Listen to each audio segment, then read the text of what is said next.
And very, very quickly, Matt, I just want to ask you, obviously you've been busy with Senate committees this week. You've had the Commonwealth Games in Melbourne, but also the Qantas saga with Qatar. Do you think that'll be overturned, that decision? Well, I very much hope so, because this decision seemed to have gone against all advice from the government's own departments. It's a punishing decision for our tourism industry, which has suffered so much through COVID. And we even had a Labor minister yesterday say the quiet part out loud, that this was all about protecting Qantas's profits. I mean, this decision has to be reviewed. And the Prime Minister now is trying to play the role of Pontius Pilate and wash his hands of it. He's the Prime Minister. The buck stops with him. Take control of this and make a decision in our national interest, not in the interests of Qantas. Yeah, there's a bit going on. You guys are certainly earning your keep today. Thank you so much for joining us. Appreciate it. Carl. It's all that remuneration.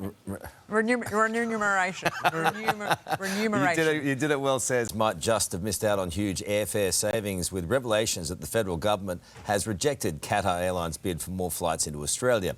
Let's go live to today's Sydney reporter, Gabrielle Boyle, with the story. Gabby, doesn't look good. Certainly doesn't, Carl. Good morning to you. When Qatar Airlines was pushing to expand into Australia, it sounded like a win-win for Australians. Not only would we get access to lower ticket prices, but in addition, it would be a massive boost for Australian tourism. But the federal government, led by Anthony Albanese, said no, and in part their reason was there were concerns it would eat into the profits of our national carrier, Qantas. The head of Virgin says the big losers here are the Australian people, that we could have seen a cut to the cost of tickets by up to 40%. And given that ticket prices at the moment are so expensive, along with the cost of living, that would have been a massive plus for Australian travellers. Carl? Gabby, as we know too, Senate Estimates has been grilling Alan Joyce and Qantas for the last couple of days. This is what Matt Canavan had to say a short time ago. Prime Minister, the buck stops with him. Take control of this and make a decision in our national interest, not in the interests of Qantas. Hey there, Today fans. Sarah and...